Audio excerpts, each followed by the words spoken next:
Welcome to Beyond the Page, the official podcast of Choice, the magazine of professional coaching, where we bring you amazing insights and in-depth features that you just won't find anywhere else.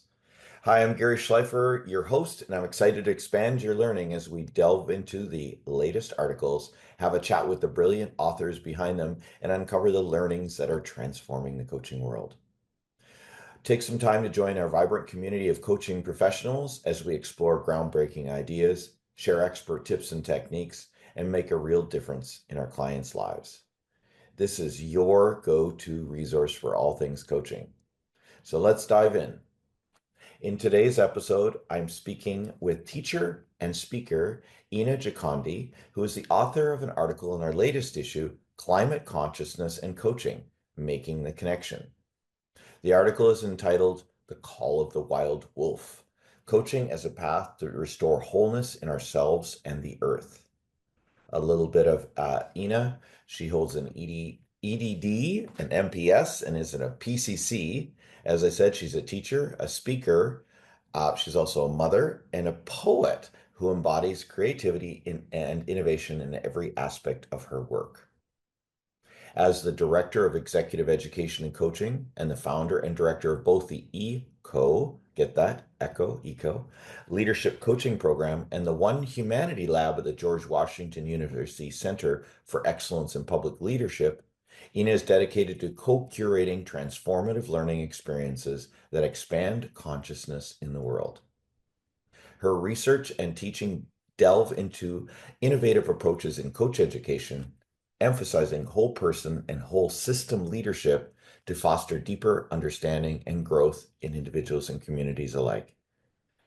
Ina, thank you so much for joining me today. And Oh, I my pleasure. kind of Yeah. get an idea why you wrote this article, but I want to know more about what brought it about. To be honest, it's not our usual kind of article, but then this isn't our Mm. usual kind of issue either. It really came out of somebody else's suggestion and love of coaching and the planet. So, but I want to Yeah. hear how you arrived here. Yeah, that's I was really excited to actually see and the timing of it. So I had for the past 5 years, I was working on my research and dissertation at George Washington University. I'm a coach educator, as you said. I started a coach education program over 7 years ago at the university, and I was always looking for um, the ways to bring this more whole person approach, which we can talk more about. But my dissertation and research was looking at the study of ecocentrism in coach education. So this idea that nature holds agency, and then we're everything is connected to everything else. That was kind of the the the phenomenon, and I wanted to observe and see how do coaches who are educated with these principles. What do they do? What is their experience? And there's not a lot of research that has been done on the experience of those who are being educated. There's a lot on the impact of the coaching on clients, um, and I was very curious to explore that. So literally, I had just submitted my final draft of the dissertation, and we were in the process of scheduling a defense, which I defended this past December. I get an email from a colleague, a coach colleague, and says, Ina, have you seen Choice Magazine is doing an issue on coaching and climate consciousness? He said, and I hadn't talked to this person in a very long time. Maybe it had been 5, 6 years. And I saw the email. I said, you should be good to write an article for them. And I'm like, how odd the timing of it and the moment. And I said, you know what? This feels so right.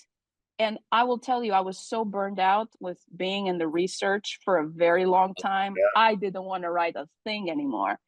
But this felt right. It was like something moved in me. And I said, no, I'm supposed to write this. And I wrote it and I sent it to you guys. And I even remember, and I know you're very thorough in your criteria and and what you're asking. And I said, I'm going to send this out. I tried my best to stay in the criteria, but send it out and see what happens. If it's going to happen, it's going to happen. And I will tell you, I was very excited to see the article published because I didn't put any effort. It came with ease. And so that tells me it was meant to be and meant to be put in the world. So thank you. Well, well, thank you.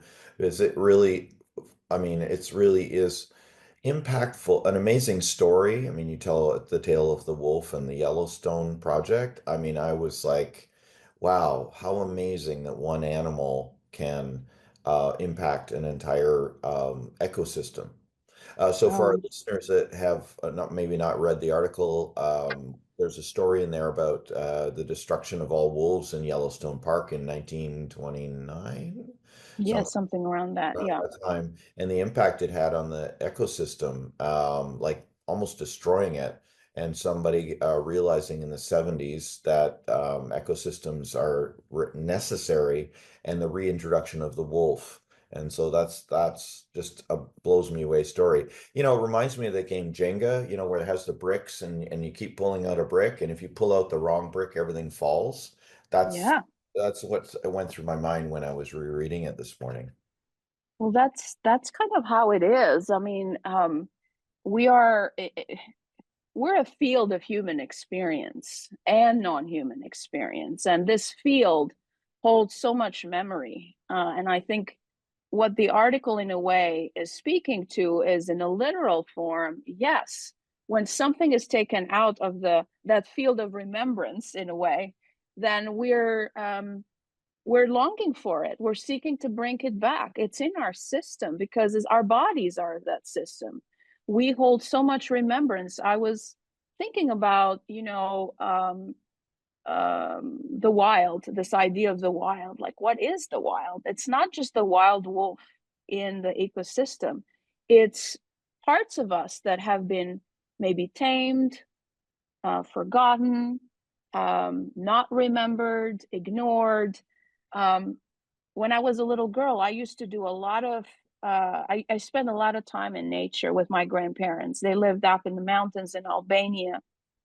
And that was the time that I felt the most alive because my senses were so happy. I could smell the fresh milk, I could smell the roses, and those memories are in my body. They're there. And then you go on through life and you go through school and I moved to the United States. I remember feeling, where is the smell? Where are the scents? And they are everywhere, but that longing was always in me.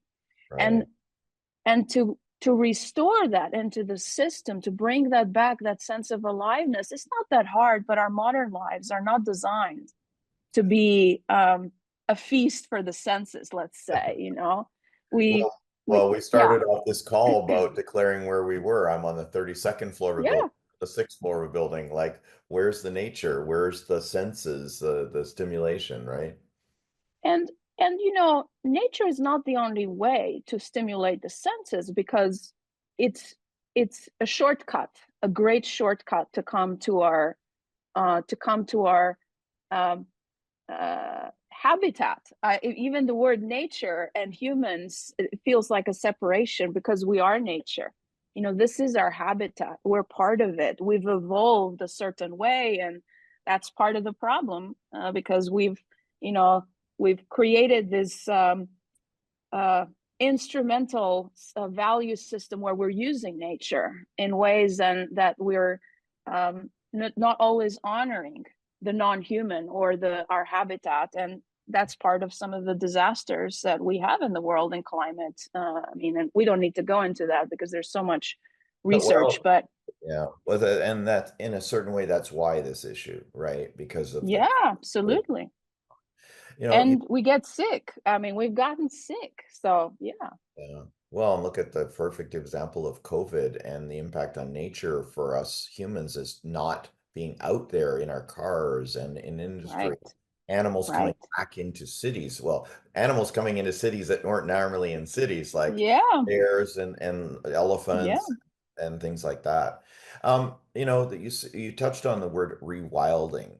So Mhm. you draw powerful parallels in your article between ecological rewilding and the rewilding of our inner lives. What are some of the Mhm. biggest barriers face in reconnecting with their wild nature? But I mean, actually, first explain what you mean by rewilding. How's that?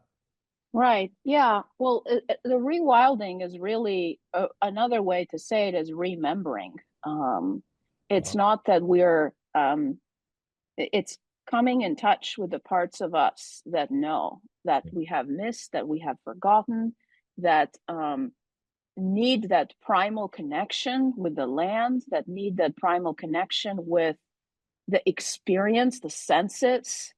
Um, in the article, I talk about the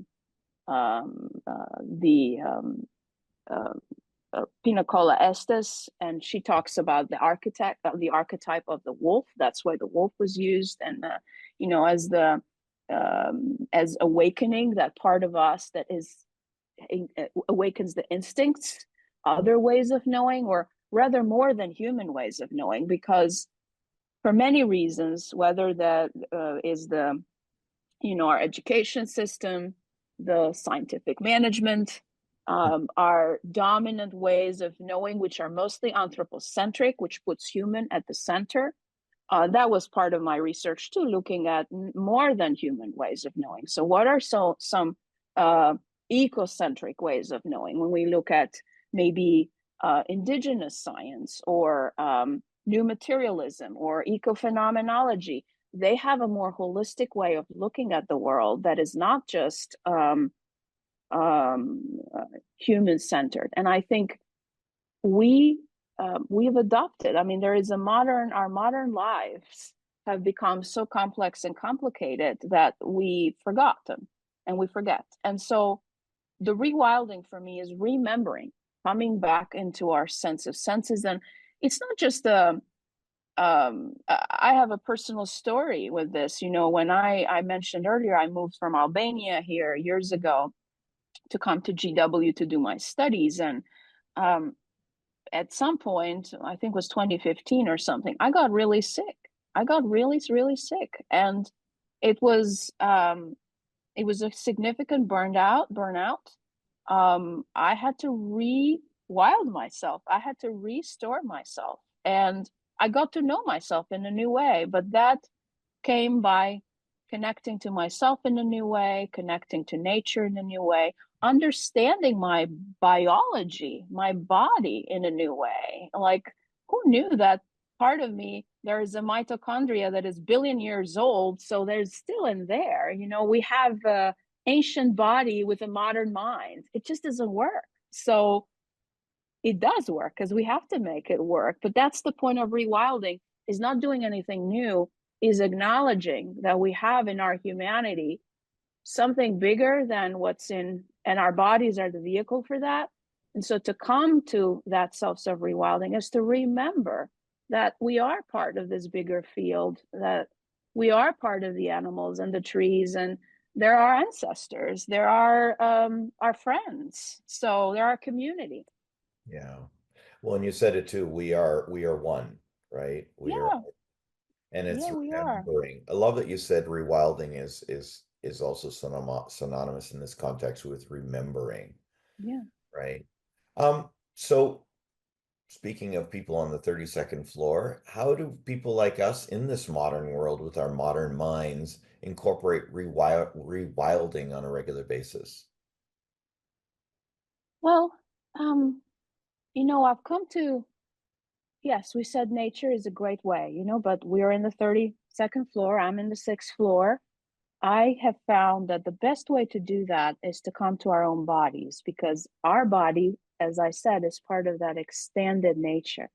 So, and we have been losing touch with our body. We've put so much effort into our executive function of our Function. Yeah. brain, right? And it's good because that makes humans intelligent, critical thinkers. So this is not a bad thing. But we have ignored our instincts and we've ignored our bodies. So the easy way is to come to the field of the heart. And as simple as just closing your eyes and just listening to the beat of your heart. Yeah, we're doing it right now. It feels like that's how is it doing it Yeah. for me now. Right. Yeah. and Yeah. and everybody has their own color, their own rhythm. Mhm. But what does that do? Because I often, I mean, and I do a lot of, in fact, today we're running, I'm teaching at a program here at the university. We have a youth development program. And Mm, this morning we were just checking in and talking exactly about this, how to break the cycle of trigger, and how do we connect with our bodies. mm, And the way of connecting with bodies, or well, just take a little breath. I mean, we've overheard this and it feels like, oh, just a breath. But that's our way in. That's our biology. It's who we are as humans. What does a breath do? It sends a signal to the body that it's you're safe. It gives you little breathing, a little space between that stimulus and response so you can make a choice. That's what it does. yeah. So, and there is something else special that I have found about the heart, that the heart has a huge field, much bigger than the body itself. In Yeah. fact, HeartMath Institute has done a Well, lot of research on the field of the heart, and it connects us with other people. And there's a lot of wisdom traditions that speak about the heart itself, and um, it's been known that the heart shows up as the first in embryo. It's the first organ that gets formed in the that, embryo after 72 beats appear. So think about the beauty of that. So when you connect with your heart, you're actually coming to your source, to that sense of source. Oh, I'm honoring myself, I'm connecting. So that's one way, Gary, that just like in the moment, um, and then what we do, we can throw in an open-ended question as coaches. We love that's where, those are the spaces for clients that are super important, is being curiosity, because an open-ended question gives breathing room to possibility, doesn't limit you, doesn't put know-hows. And so when we put our hand and we say, okay, well, what is wild in me today? mm. What does this wild heart wants of me today? And just feel into it. And I love always asking clients, and I do more these days, do a lot of teaching of coaches who are becoming or getting into the profession. I always invite them to go into the five senses question. Mm, What is, what do you feel? What do you taste? What's the taste of the wildness in your heart? You know, what is it? And then sometimes it's like, oh, we're not used to thinking of tasting. mm, Well, what does it smell? Um, if you touch it, what does it look like? If you have a picture, because this gives us more choice, more access points, and it again awakens our senses. And we go into a different field. We enter the field of the heart rather than our conscious mind. And when we're in the field of the heart, we let go of our ego, we let go of judgment, we're more present. Um, yeah. so yeah, so I think those are I mean, that's the simple one. And the other thing we shouldn't ignore is, uh, and these should be super basic, it's eat good food. I mean, eat food that is alive, your greens, your veggies, eat food. And I tell this because I grew up in Albania like that. And when I moved here, it was so different. I just couldn't understand, why are we eating this way? And then sleep. That's the other thing. Sleep and set your intentions, and um, take care of your dreaming. Really, like, note your dreams, pay attention, because our inner worlds are unfolding at night in a new way. So that wild nature of us at night has a new taste for us. you Back to know taste. I love it. yeah, so back to Yeah. taste. Yeah, Yeah. so yeah, I've given you some Yeah. and yeah, some ideas. And for our listeners, in the article, has some reflective questions, some of which she said today, like how does wild feel like in your body, taste, sight, that sort of thing. Mm. And also practices for rewilding the wolf within, which we've spoken about again, awakening the senses, listening to instincts, inviting the non-human as teacher. And when I read the part about listening to instincts, your instinct to write the article and then claim it was too easy, right? It just flowed. It was like, Yeah, but that means you were in sync with your wild, with your nature, right? With totally. right. So Totally. I think That's a beautiful way. That's great, great, great way of weaving it, Gary, because that's the point. You know, if you're feeling it's too, I mean, it doesn't mean that we can't do hard things. Look, I mean, I went through that process as I was saying of my dissertation. It takes, you know, there's a different, it's a different field, and I had my own pockets in that process of how to come back to the center. I mean, I knew that if I had to be in the flow, I needed a little Carlos Nakai music, for example, and I needed to be in that flow in order to help me be in the field. So we have ways to do it, but yeah, if if we're if we're resisting, there's a reason why we're resisting something, and that really requires a lot of attention and an open-ended question. Is this the thing for me to do now? Okay, yeah. maybe it's another time. So Or yeah, really simply, what am I resisting? Why am I resisting? exactly. Yeah, let's feel into that resistance. If that's it, it's a being, what does it look like? You know, let's do, oops, my scarf is going there. There you go. Yeah. Get those He wants a colors little rewilding too, you know? exactly. I love it. I Oh, love it. yeah. One Yeah. more aspect of your article that I want to talk to you about. In your article, you weave together mythology, ecology, and personal information transformation Mhm. rather seamlessly. So tell us more about storytelling and how can help us restore balance within ourselves and our relationship to the earth. Yeah. Well, you know, storytelling is one of the most ancient forms of human community. Uh, we gathered around the fire to tell stories. This is how we build our humanity. This is how we build our beingness. And I see this live with people that I work with and teach here at the university. In any program that we host, there the first day of the program will always be about building the community, and telling stories, because when we tell stories, we are not only sharing our humanity, but we're bearing witness to our humanity. We are communing. We are cooperating. You know, we start seeing connections. We start seeing parts of us. We start seeing perspective.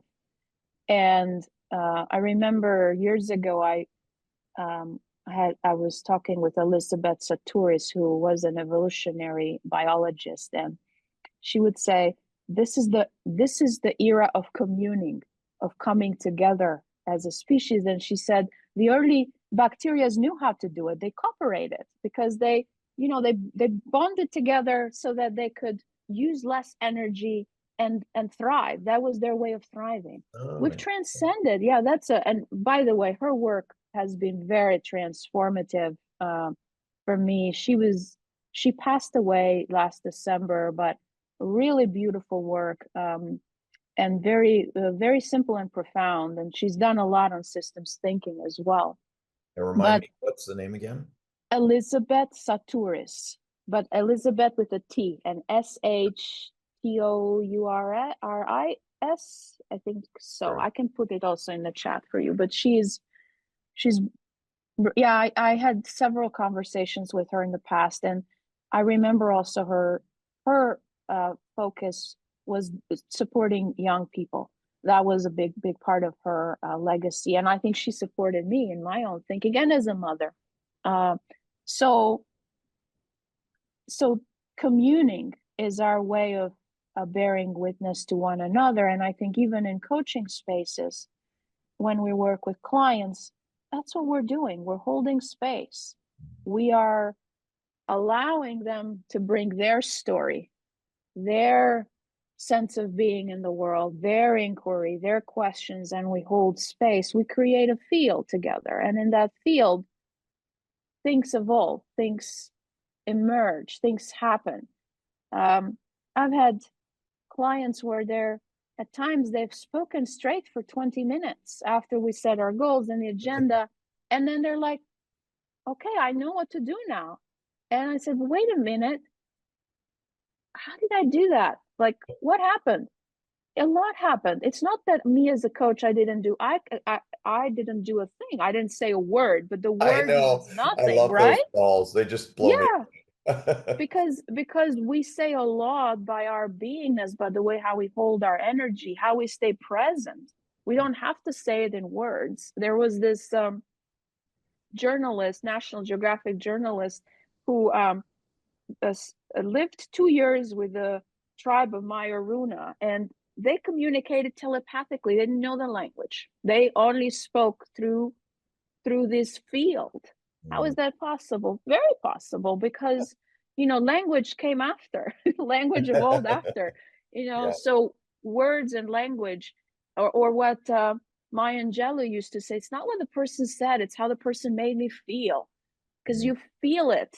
And even the research and the Heart Math Institute, they had this research where they would show pictures, different kinds of pictures to people, and they were all wired up, and um, the heart knew when something was really triggering to the heart before they saw the image.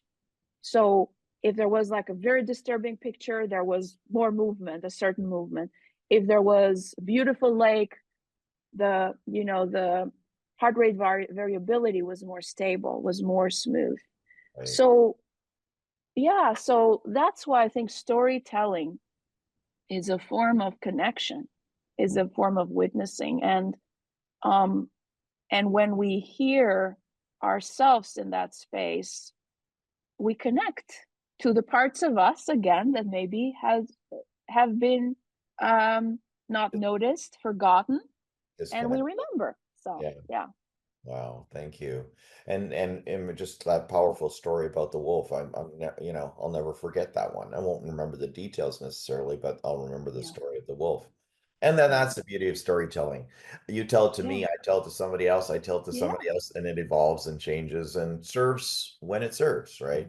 So, absolutely. Yeah, yeah. absolutely. And yeah, and the story, there's something else I want to say about story, is that it's meant to be, it's the experience of the story, just what I was hearing from you. It's not so much, oh, the details of it, but perhaps when you read it, it's the experiencing of it. It's, oh, interesting. I see I'm in a new experience. In fact, um, on the wolf thing, I um, as I was doing my research, I had been reading different authors, and Aldo Leopold was one of the authors that I had been exploring on his land ethic, and he um, uh, he talks actually. I forget, it's on the mountain or it's about the mountain. It's a famous essay that he wrote, but he depicts a moment when he saw a wolf, a green wolf, that was in that moment um, of death, and he remembered that moment, and that was so much. He became so much alive in his body that it shifted the way he was thinking about the land and the way he was thinking about the wild. So same way Arnie Neese talks about the interaction with an insect, how the whole world opens up. So yeah. Wow. So That's great. Well, thank you.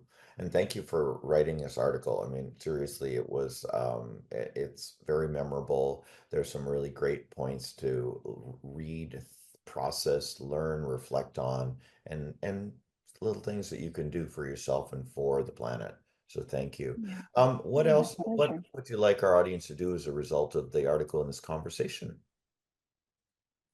Well, um,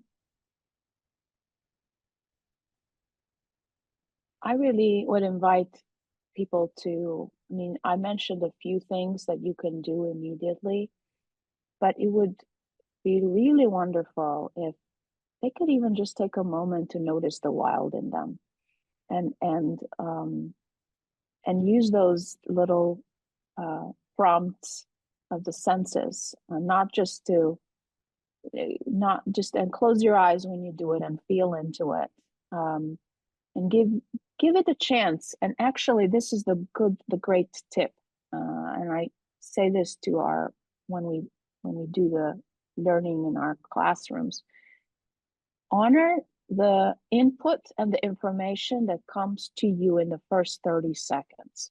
So if you're closing your eyes and you're seeing what's the wild in me wants right now. Okay, I just saw a picture that came right away. It's like a yellow buttercup, like a little yellow buttercup flower that came to me in this moment. And it was kind of leaning a little bit to the left. Fine. This is the point. I'm not going to interpret this now. I'm not going to say, oh, I saw yellow buttercup. I'm going to learn all about the buttercups. And, no, stop there right there. Just write it down. Oh, I noticed the yellow buttercup. I don't know what it is. Doesn't matter. Let's stay with it and stay and feel then later what that might mean for you, because we are going to make a little meaning of it. But the silliest the thing or the answer, the information, the better, because that's what gets us out of our head and back to the instinct. If you find yourself, if you do these prompts and you're telling a whole story about it, then you're not in the field. And you're in your head, So not in your you're heart. in your head. Yeah. Yeah. So, and you can make stories after. Like, I mean, I know, like, if I'm starting to think of the yellow buttercup, I'll think of the song. What is the buttercup? There's a song that it's coming to me. There's like a yellow butter. I don't know. Yeah. It's coming to me. It doesn't matter. But to Yeah. follow it, to Yeah. follow it. And it takes you And out of the here and now and puts you in a different place. Like you said earlier about take a breath or touch your heart or ground your feet. yeah, Don't yeah, interpret, don't make it mean anything. Just help it take you away and then introduce the conversation perhaps about the wild, right? Using the wild. yeah, exactly. I want to thank you and close with something you said in your article, the Okay. last sentences. The wild is not lost. Like the wolf, it is waiting to return. Will you answer the call? Yeah. There we Mm. go. What a great way to end. What's the best way for people to reach you? LinkedIn, actually. It's the All right. best. Yeah, I'm very active there. I write there. So yeah, it's the best way to reach me. Yeah. Awesome. Thank you. And thank you so much for joining us for this Beyond the Page episode. It was really interesting. I was excited when I was getting ready to talk more about this rewilding in particular. So I'm going to take that on myself too. So thank you for the Mm. reminder of rewilding to remember. Thank you, Gary, and thank you for being bold and for putting this issue out there. I'm really excited to read the magazine. I've been a subscriber for a few years now, and Thank you. I love the freshness of it and what it brings to the coaching profession. So thank you for your contribution. You're welcome. And thank you. That's it for this episode of Beyond the Page. For more episodes, subscribe via your favorite podcast app. If you're not a subscriber to Choice Magazine like we both are, you can sign up for your free digital issue by scanning the QR code in the top corner of the screen if you're watching, or by going to choice-online.com and clicking the Sign Up Now button. I'm Gary Schleifer. Enjoy the journey of mastery.